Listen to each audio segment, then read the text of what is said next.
Hello, fabulous people. I'm Melissa, and this is just for conversation. I hope this video finds you doing well today. It is Saturday, the 30th, I think, of May. I cannot believe this time is just flying by in 2020. I just wanted to stop in and have a quick chat with you this evening. There are things on my mind that I'm really disturbed and concerned about experiencing, and let's just chat for a minute. So, I generally do not watch the news because I find it depressing, usually pretty horrifying, um, and something that I think of as a downer. I realize it's real life, but sometimes I can go a few weeks at a time without checking in to see what's going on in the world. So this has been one of those weeks.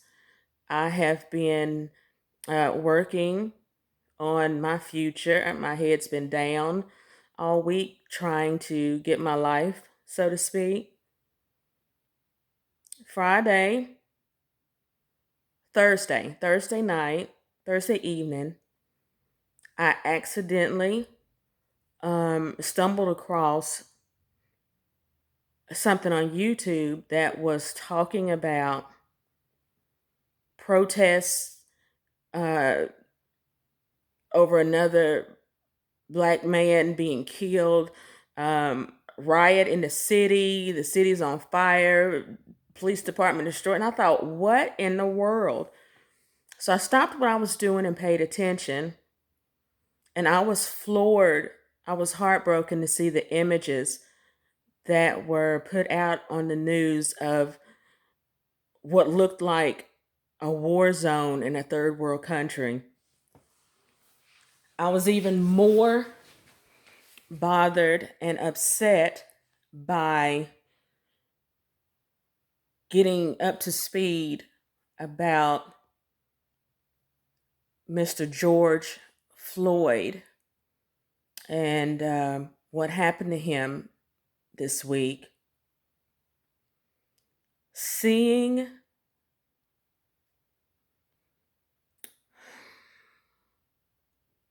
I really don't have adequate words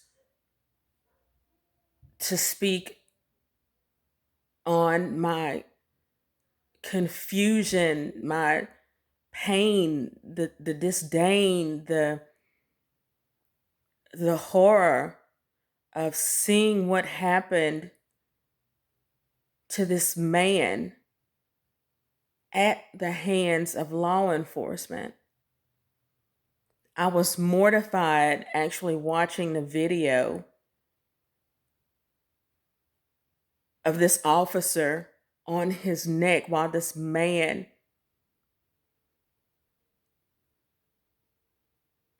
man is pleading for his life. The look in that officer's eyes,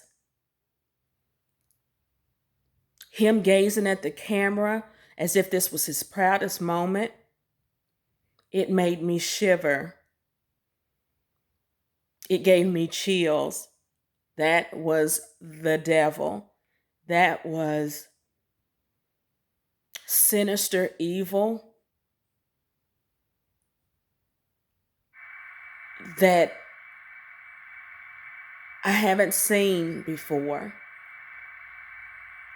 That officer was taking great pleasure in the pain that he was inflicting.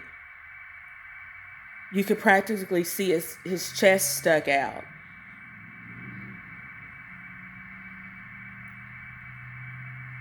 I couldn't believe it.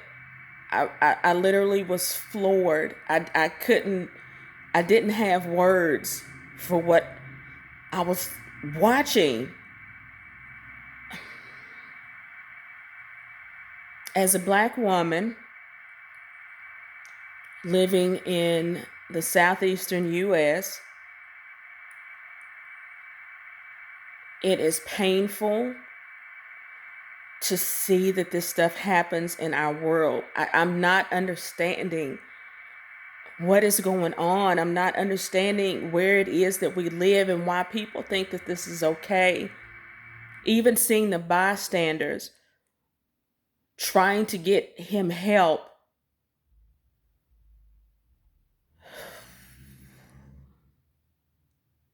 Why is this kind of stuff playing out in America? This is one of the wealthiest, smartest, most well educated countries on this globe. I don't understand how this type of blatant, flat out racism is allowed to take place on our streets. I happen to mention that I'm in the Southeast USA for a reason. Because here in Tennessee, the racism is real. I am not one of those people who just blames everything on racism and the white man did this and the white man stopped me from doing that, because I don't believe that that's the answer to everything. However, there are times when one can say unequivocally, without a doubt, what has come into play. This is one of those times. As a Black woman who has many Black men in her life, I fear for them every time they leave the house, every time they come home. There's constant fear that they're going to get caught up in something innocently that they had no business being subjected to just because they're Black. I've had to teach my kids. Unfortunately, this is the world in which we live. And I have to teach my son how to interact if he's ever stopped by or if he ever encounters law enforcement. I just want him to come home.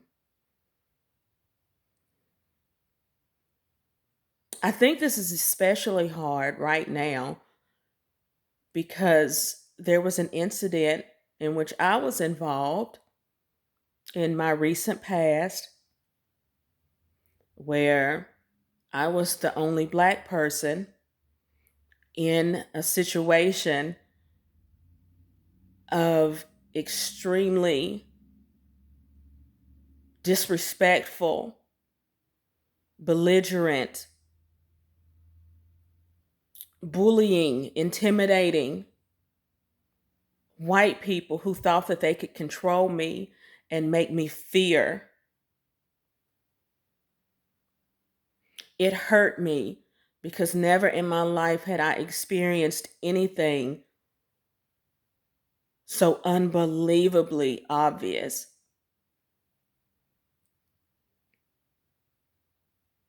These were women involved as well, and you have a tendency to think that women will support other women. At least that's the world that I came from. That's how I do things. I don't even notice color. I notice what you're wearing. I notice your shoes. I notice your personality. I notice how friendly you are. I notice how you treat me. I don't notice color. I never have. When I was younger, I was always called white girl because I spoke intelligently and I made good grades. That's why I was called white girl. I said, well, so be it. I guess I'm white girl if I care about how I present myself and preparing for my future. Ironically enough, my son went through the same thing and was referred to as white sometimes. And, I would look at it and laugh, and I thought, well, he basically is a white boy in a black person's body, just like I was called a white girl in a black woman's body. It didn't bother me. I didn't take it any particular way. I took it in stride and I lived my life. It didn't affect me. But this recent incident involving me, it shook me up. I was shook. I cannot even lie. The things that I had to endure at the hands of these white entitled people, it blew me away. And if I had not had the experience myself, I never would have believed that that kind of thing happens in this country. I never would have believed that white people could behave in such a horrible manner, and they could treat another human the way that I was treated. I'm still dealing with that because emotionally, it really took me to a place that I've never been. And now to flip on the television and catch a news episode by accident to see that this stuff is still happening. What exactly is it going to take for us to be better and do better? It's difficult when you have the leader of the free world behaving like a mindless jackass on a regular basis and promoting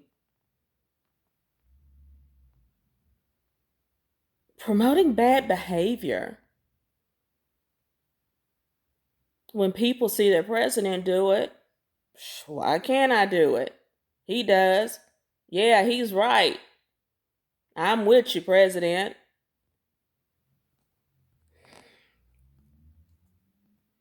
I'm so sad. I'm so, so, so sad that another black man has gone down needlessly. I don't give a damn what he was doing. He did not deserve to die. Innocent or guilty, whether he was perfectly behaved or acting a fool, he was cuffed. He did not deserve to die. He didn't have to die.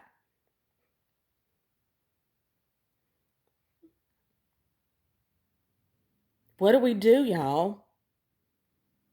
What do we do? This can't. What do we do? This tragedy, this needless, senseless violence, it does not have to continue. What do? We have to be in this together.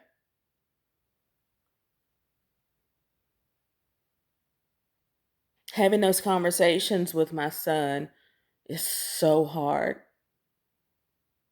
He's young, he's awesome, he's fabulous, but he's very, very smart. He is so smart.